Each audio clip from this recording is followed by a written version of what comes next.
अब तो वैसे इंतजार की जो घड़ी है वो खत्म होने वाली है। क्यों? क्योंकि एशिया कप शुरू हो चुका है।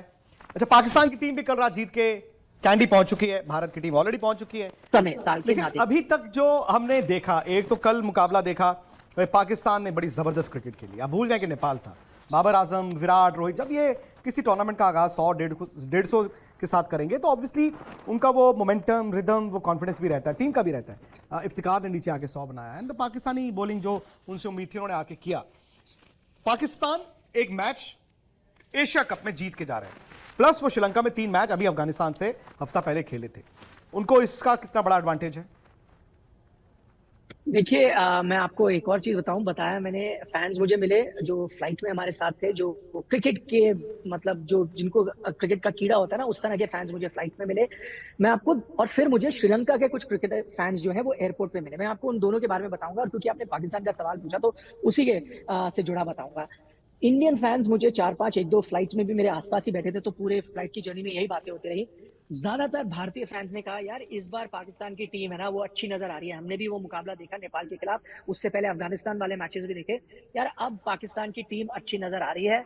बाबर आजम बहुत जबरदस्त है, उनका टॉप ऑर्डर सॉर्टेड है। और बड़ी तारीफ नवाज और शादाब की भी कर रहे थे कि यार मतलब उनमें से एक ने कहा, मैं तो कभी विश्वास ही नहीं कर सकता था कि नवाज उस एशिया कप का वो जो यूएई में मुकाबले हुए थे वो जिता सकते हैं। तो काफी तारीफ हो रही थी। पाकिस्तान की गेंदबाजी की तो कर ही रहे थे भारतीय फैंस, लेकिन उनकी बाकी टीम बैटिंग और बॉलिंग का जो कॉम्बिनेशन उसकी तारीफ कर रहे थे। और फिर शायद वही बात हुई जो हमने कहा कि वही आप 7-8-10 साल पहले कहते ना तो एक तरफा मुकाबला होता। भारतीय टीम काफी आगे थी, बल्कि 5 साल तक पहले भी आप मुझसे कहते भारतीय टीम काफी आगे थी। अब भारतीय फैंस के नजरिए से मैं बता रहा हूँ, ज्यादातर मान गए कि 50-50 का मुकाबला है। भाई पाकिस्तान की टीम बहुत अच्छी नजर आ रही है, ये भारतीय फैंस का नजरिया था, जिनको मैं आज ही सुबह एयरपोर्ट पे मिला हूँ या फ्लाइट पे मिला हूँ। अब मैं आपको श्रीलंकन फैंस के बारे में बताता हूँ। हमारे जो ट्रैवल एजेंट थे जिन्होंने हमारे लिए टैक्सी ऑर्गेनाइज कराई, वो बहुत बड़े क्रिकेट के फैन है। तो उनके साथ मेरी शुरुआत हो गई बात कि भाई जयसूर्या बेहतर है या अरविंदा डिसिल्वा बेहतर है, उस पर हमारी आर्ग्यूमेंट हो गई। फिर मुथैया मुरलीधरन लेकर और कलू विदारना, सबके ऊपर हमने श्रीलंकाई क्रिकेट पे काफी बात की। जयवर्धने संगकारा, बड़ी डिटेल में, इतने बड़े वो क्रिकेट के फैन थे। उन्होंने भी फिर पता क्या कहा, आप तो उन्होंने कहा, आप मुझे पता है आप इंडिया से हो, आप क्रिकेट के जर्नलिस्ट हो, आप इतनी चीजें बात करो, मुझे आपके साथ बात करके बड़ा मजा आया।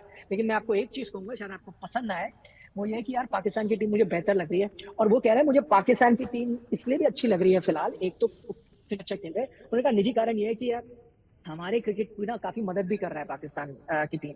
जब कोई ज्यादा हमारे साथ नहीं खेल रहा था या जब हमें वहां जाना था तो उन्होंने हमारी मदद की, हम उनकी मदद कर रहे हैं। तो ये चीज भी मुझे पाकिस्तान टीम की बड़ी पसंद आ रही है। और वो क्रिकेट भी बड़ा जबरदस्त खेल रहे हैं, तो उनकी पैनी नजर थी, काफी अच्छे क्रिकेट को वो समझते थे।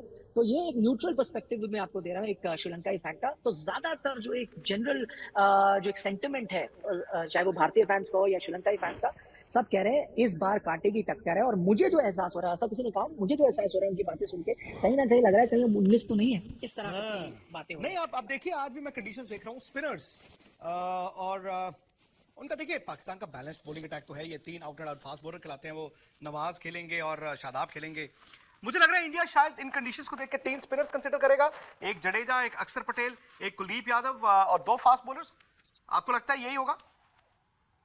जी, मैं भी आपसे सहमत हूँ। आई थिंक 3 स्पिनर्स के साथ भारतीय टीम को यहाँ जाना चाहिए। हम देख रहे हैं जिस तरह की कंडीशंस है। आज मैं थोड़ा हैरान हूँ, जैसे आपने कहा ना, थोड़ा सा पाकिस्तान की टीम वो एज लेके जाएगी यहाँ खेली है। आज भारतीय टीम यहाँ अभ्यास कर सकती थी, कल वो पहुंचे हैं, पर आज भारतीय टीम का कोई अभ्यास नहीं था। और इसको लेकर थोड़ा हैरान मैं लेकर हूँ, क्योंकि ठीक है सफर आपका, मैंने अभी आपको बताया, थोड़ा लंबा है, लेकिन इतना भी लंबा नहीं है। और भारतीय टीम तो बैंगलोर से आई, बहुत ही छोटी फ्लाइट है, फिर आपको 3-3.5 घंटे आपको लगे होंगे यहाँ पहुंचे। तो आज पूरा दिन था, टीम कुछ प्रैक्टिस कर सकती थी, एक रात पहले पहुंची थी, बट वैसा कुछ अभ्यास हुआ नहीं। बहरहाल हमें ये बताया गया है कि कल भारतीय टीम शाम को यहाँ के, और अब टाइम तो अब सेम ही है, 5:30 बजे प्रैक्टिस करेगी। खासतौर पर वो शायद देखना चाहेंगे अंडर लाइट किस तरह से खेलना है। तो 5:30 PM इंडियन टीम की प्रैक्टिस है, 5 बजे इंडियन टीम की प्रेस कॉन्फ्रेंस है, फिर जाके हम उनसे सवाल पूछ सकते हैं। और बल्कि अभ्यास के दौरान, क्योंकि जो 7 दिन का ट्रेनिंग कैंप हुआ था, वहां इतने करीब से हम नहीं देख पाए थे कि भारतीय टीम किन किन चीजों पर काम कर रही है। कुछ तस्वीरें आई थी, लेकिन शायद कल हम लंबे समय तक देख पाएंगे कि टीम कर क्या रही है। और फिर एक शायद अंदाजा भी मिल जाएगा कि किस कॉम्बिनेशन के साथ जाएगी। कप्तान जाहिर तौर पर आएंगे, मीडिया से बात करेंगे। बट मैं आपसे सहमत हूँ, मुझे भी लगता है 3 स्पिनर और 2 फास्ट बॉलर, ये कॉम्बिनेशन के साथ यहाँ पर जा सकते हैं। 3 स्पिनर 2 फास्ट बॉलर। अब मैं आपसे जानना चाहता हूं, बिकॉज अगेन आप कैंडी पहुंच गए हैं, आप कंडीशंस भी देख रहे हैं। अब ये तो निखिल तय है कि ईशान किशन ने खेलना है, विकेट कीपर आपके वही होंगे, ये भी तय है, किसी को चोट ना दोबारा से निगल पिघल ना हो जाए, तो रोहित शर्मा भी खेलेंगे, शुभमन गिल भी खेलेंगे, विराट भी खेलेंगे, ईशान भी खेलेंगे, अय्यर भी खेलेंगे और हार्दिक पांड्या भी खेलेंगे। ये 6 भी आपके तय हैं। मुझे आप बैटिंग ऑर्डर बताइए।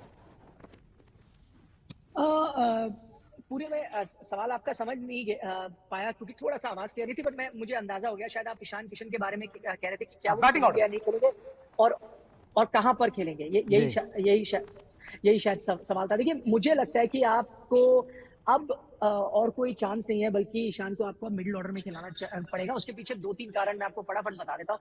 एक तो देखिए, रोहित शर्मा ने खुद साफ कर दिया था और शायद वो एक संदेशा भी था, एक आपको इंडिकेशन भी थी कि अब जो आपके मेन प्लेयर हैं शुभमन गिल, रोहित शर्मा, वो तो ओपनर है ही, विराट कोहली नंबर 3 है ही, हार्दिक पांड्या आपके नंबर 6 है ही और जडेजा नंबर 7 है ही। अब श्रेयस अय्यर और ईशान किशन मिडिल ऑर्डर में बचते।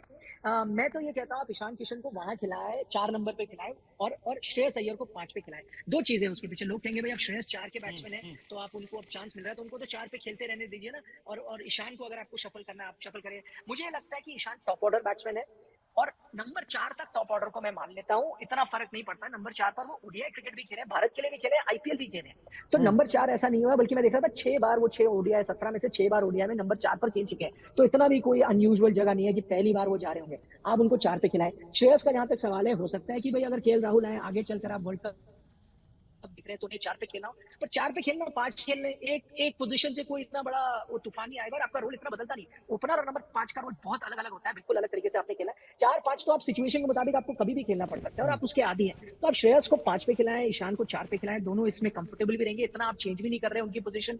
और खुदा ना खास्ता अगर केएल राहुल फिट नहीं भी होते हैं आगे चलकर और ईशान के साथ ही आपको जाना पड़ जाए, क्योंकि देखिए नेवर से नेवर क्या हो किसी के साथ, तो भी आप ईशान को 4 पे ही लेके चल सकते हैं और श्रेयस 5 में खेल सकते हैं। लॉन्ग टर्म सोल्यूशन भी हो सकता है। तो इसको मैं तो इसमें एक और अगर केएल आ जाते हैं तो उसके साथ ये भी जोड़ता हूँ कि आपका 4 नंबर आइडियली अगर लेफ्ट हैंडेड बल्लेबाज आएगा तो अगर आपका स्टार्ट अच्छा हो, 4 नंबर का मतलब ये होगा पाकिस्तान तो बीच में स्पिन डलवाएगा। एक तो शादाब उनके राइट आर्म लेग स्पिनर होंगे और नवाज उनके लेफ्ट आर्म स्पिनर होंगे और आपको वहां पर आइडियली एक लेफ्ट हैंडेड बल्लेबाज चाहिए होगा जिसका काम होगा उन स्पिनर्स को तोड़ना।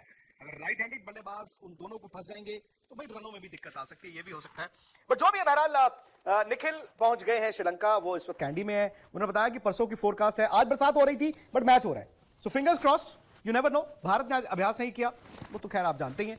कल भारत की टीम ने 5:30 बजे प्रैक्टिस करनी है, 5 बजे रोहित शर्मा की प्रेस कॉन्फ्रेंस है। ये सब लाइव होगा स्पोर्ट्स तक पे और स्पोर्ट्स टुडे पे भी।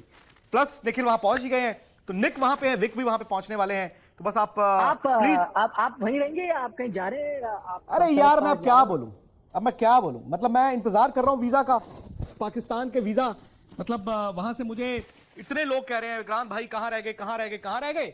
मैंने कहा जी मैं तो यहीं हूं, पासपोर्ट लेके घूम रहा हूं और अभी तक वहां से वीजा क्लियरेंस नहीं आई है। तो अगर आ जाएगी तो पाकिस्तान चले जाएंगे, नहीं आएगी तो फिर आपके पास श्रीलंका में बहुत जल्दी आ जाएंगे।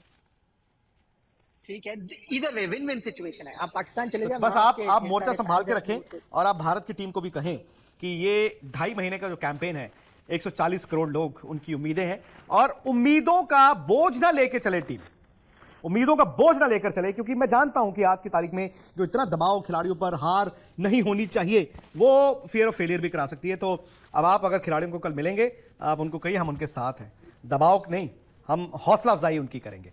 चलिए Nikhil, thank you very much.